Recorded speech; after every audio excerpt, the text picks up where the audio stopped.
Bonjour chers internet de partout au Bolanda Gabiso. Émission Nabiso ya lelo tu ambi toujours Papa Joseph na ndenge bomesana na biso. Toza kosala lelo émission oyo sur analyse politique à propos ya élection. Bonjour Papa Joseph. Bonjour. Émission ya lelo tozolobela sur analyse politique.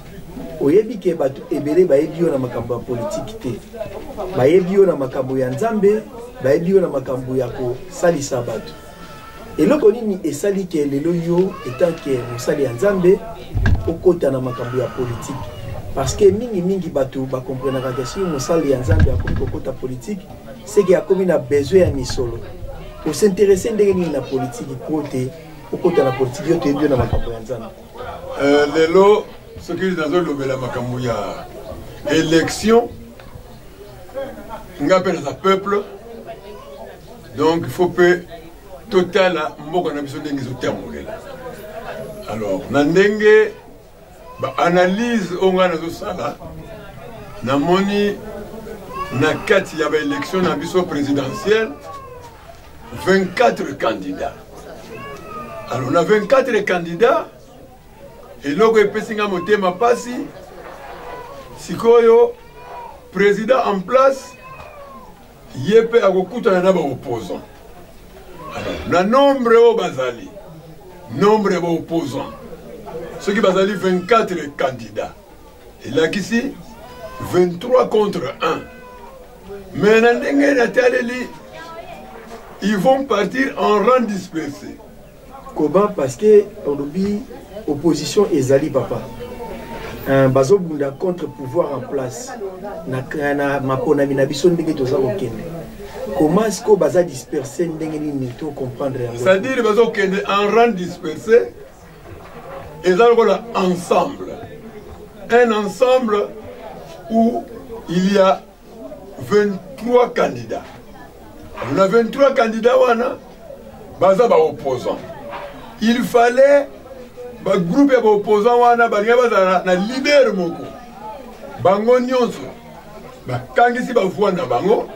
Persina leader wana ne muto ngazala confrontation na pouvoir en place. C'est-à-dire que ce qui te boloba côté à opposition c'est que unité zalité. Mais ndenge bakei unité zalité bakesi ko yo en rang dispersé. En rang dispersé sikoyo est comme compliqué. En rang dispersé parce que ça devient une fraction. Quand l'unité est divisée, ce n'est plus l'unité, ça devient une fraction. Alors cette fraction, ni à moi, les autres là, les amours passent. Point les amours passent. Les autres là, à côté, il y a pouvoir, la majorité. Monsieur Bachi, qui est le président, il y a Sénat, Azana Est. Monsieur Kamel, c'est pas Azana Est. Si on va positionner Papa Mbemba na niveau équateur. Alors les autres là sous Papa Mbozo à côté ya Bandundu. Alors na côté ya ba Congo, côté point stratégique ezali ba kimbangiste. Na date yo ba pesa ki bango ya na gouvernement oyo ba reconnaître bango na le 6 avril 1921 ezali point stratégique. Donc côté wana na ba kimbangiste et ça point stratégique. Donc reconnaître le Kimbangu. Donc ils allaient programme pour saganate.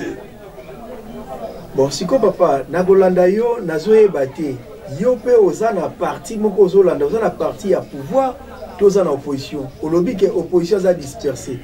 Quelque part pour commission olobi que avantage ça déjà la parti au pouvoir. Donc c'est-à-dire président Tshisekedi ninga za candidat indépendant ndenge azana allié na union sacrée.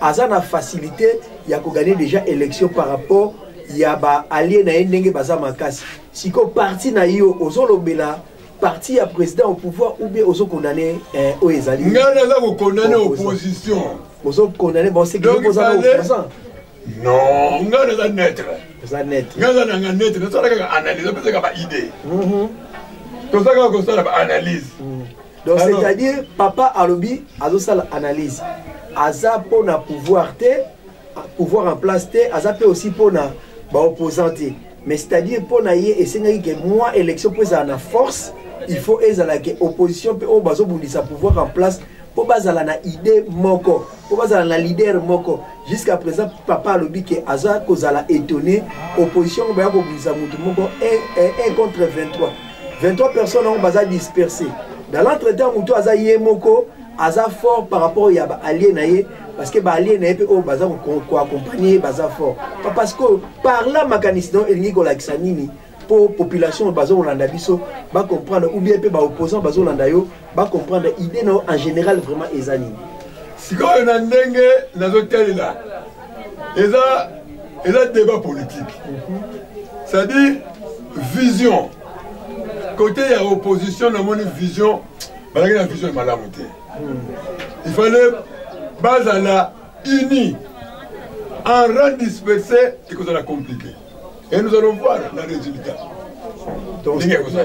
Parce que le président en place, le président Mayele, il a M. Bati à l'est. M. Kamere, il est à l'est. Alors, M. Memba, il est à l'équateur. Et il est aussi parmi l'Union sacrée. L'Union sacrée, Azali. Donc, parti à l'Union sacrée, on a coupé ça y est, Maboko. Alors, na côté pays ya bakimbangiste. On a noté là côté à kozwa ba point ya mingi la bakimbangiste. Takati ono mwa maloba. Na lobi boye est-ce que tango yo solo baké le président a kozwa pouvoir na église kimbangiste a kozwa pouvoir na ba allié na yemsu. Awa olobi ki a kozwa pouvoir côté église ezaka au milieu des villages. Yo pozali pasteur ozali pe mosali ya Nzambe. Église ezaka au milieu du village. Ndeni ni kimbangise akotengama alongwa au milieu du village akomananga bomoko. C'est-à-dire reconnaissance de Simon Kimbangu. Reconnaissance wane ko jouer rôle moko makasi. Na kati ya ba élection oyo. Reconnaissance oyo papa président Tshisekedi Antoine Tshisekedi apesaki bango pe a reconnaître la journée à le 6 avril yamana epesi sous opportunité et ça na avantage ko sagana te. Parce que l'église Kimbangi, c'est ça qui a été Congo. Ils allaient implanter partout. Nenge Simon Kimbangu qui a fait la Lubumbashi. Ils allaient significatif. Place wana, ils allaient les Camerounais, ils allaient les Bomba Malakati. Donc les Camerounais même ils peuvent y habiter. Mais quand na yebi que Simon Kimbangu abunda pour la Moka oy. Abunda pour l'indépendance, pour la libération de la RDC. Akufa pamba te Simon Kimbangu akufa pamba te ndenga akufa pona mboka oyo pe ko kufa na ye ndenge ba déporter ye alongo ba Kongo ko kufa na Lubumbashi point wana eza point capital eza pamba te bon balandi bozo mona ndenge papa zo développer alobi point eza pamba te siko na makanisi na yo opposition ko iko sala ndenge nini pour ba réussir na élection. Mais c'est comme compliqué. Déjà, c'est pas possible ma candidature. Au départ, avant de poser candidature, ne bazalaki déjà réunion, il y a des opposants. Donc, place wana va perdre. Mais en 2018, tu peux faire sa candidature. Ndé basaki dans accord na bango à Genève ou bazaki ensemble. Pourquoi il y a salamité dans l'opposition pour l'instant? Parce que c'est place ma cambezali en voilà.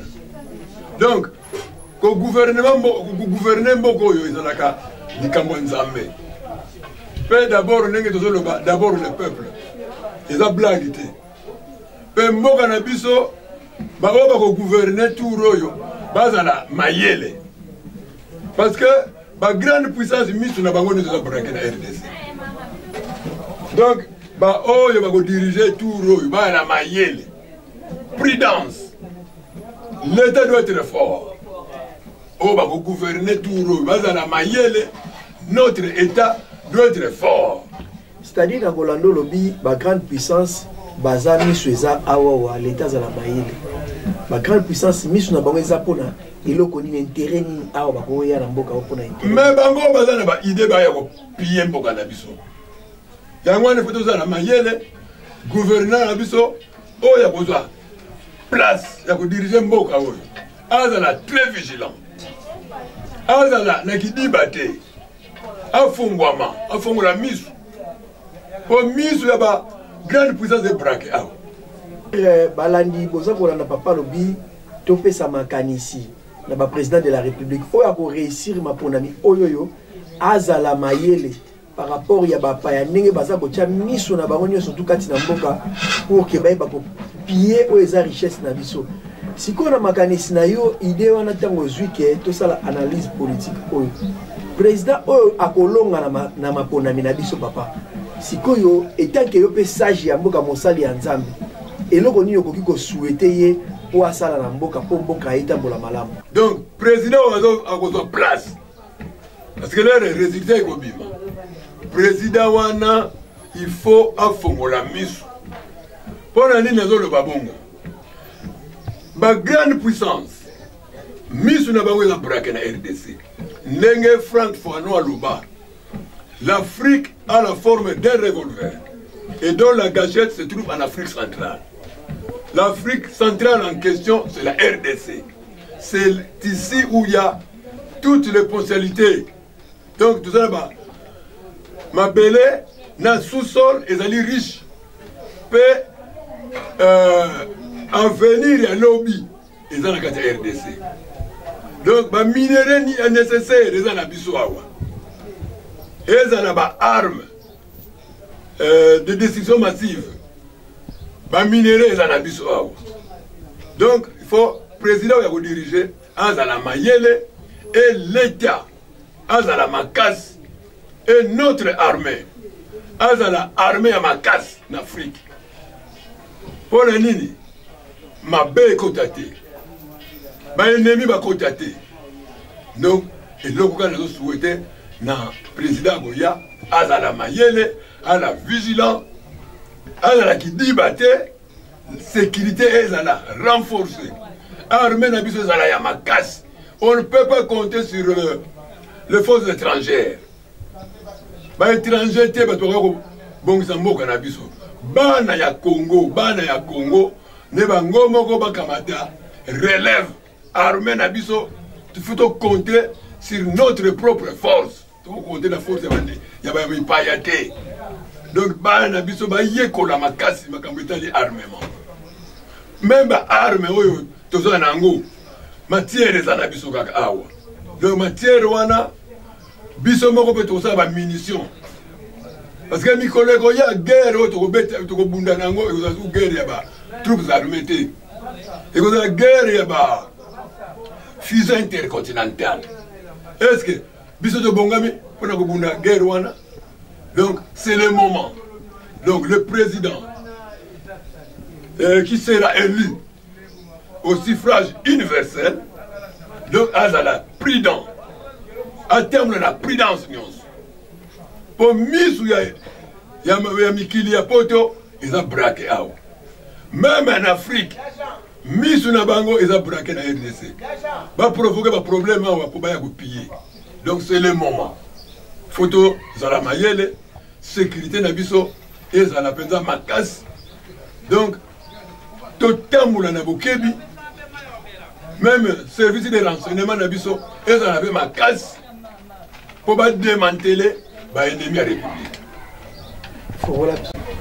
Bon, merci cher internet tolandi papa na bokebi nyo surtout na lolenge ayebi ko expliquer biso o ezalaki idée na ye par rapport ya analyse politique par rapport ya élection na ndenge mboka ekoya pe na ndenge o ekoki ke présidence o ya kobima o akozala eli ayeba ko diriger mboka na bokebi pe na ba stratégie o papa apesi pour que Congo ezala fort mboka ezala ya kobatelama.